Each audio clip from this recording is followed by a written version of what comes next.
After 37 years in the corporate world, I didn't just take early retirement. I made a strategic exit. I got to a point where I was at identity mark zero. It was ground zero. It was a time of burnout and grief. And while I was sitting in that and trying to recover from that, I realized that I was at a point where I had forgotten who I was. And that's when I found selective clarity. Selective clarity, by definition, is a process where you're filtering out the noise and expectations to discover your own truth. It's a process and a practice. And the process is you really need to practice an internal alignment so that your next move is based on your wisdom and not your former titles and your labels. I'm Mary Kay, and after a 37-year career, I decided to exit. I had careers in real estate, in insurance, legal world, and in banking technology. And I spent a lot of those years filtering and massaging messages and distilling down thoughts and ideas into clarity, into clear messages. Today, I'm a nonfiction book coach and publishing guide, and I'm here to help people navigate in a do-it-yourself way, writing a book and publishing a book. Now, I specialize in Amazon KDP. And while I love empowering DIY, I also offer one-on-one coaching if you need something a little bit more customized. Now, we're living in such a cool time right now where authorship and publishing is democratized.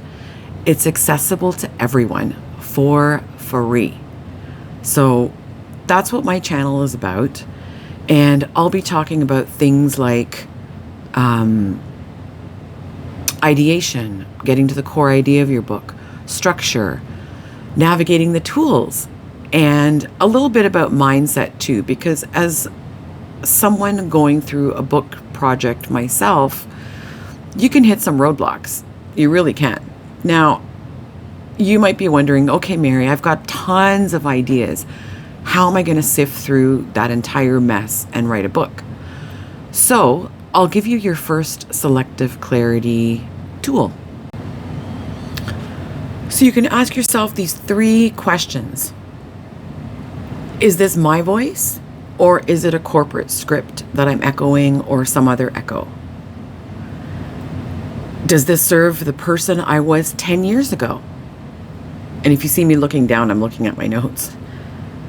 Is this a permanent asset, or am I chasing a trend? Now, there's no right answers here.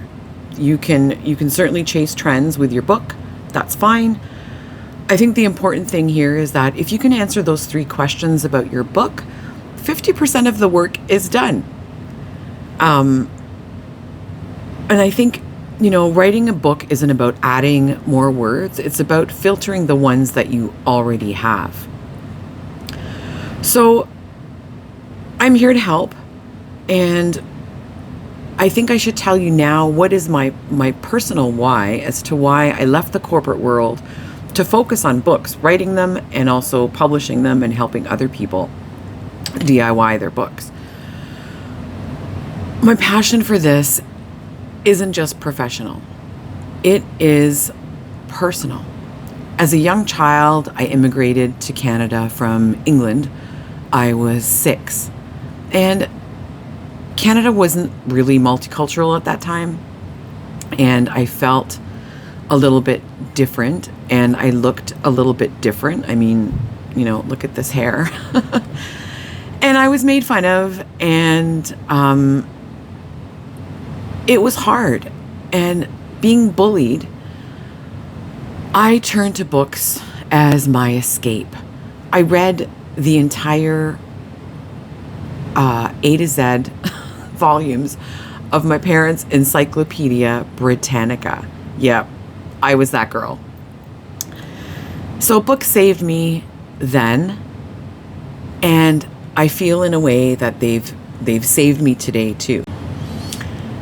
And I believe the most powerful way for you to plant your flag and say, I was here, and this is what I know.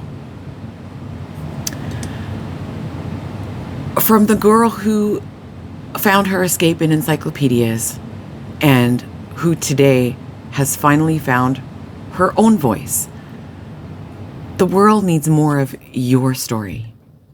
I'm Mary Kay. Cheers.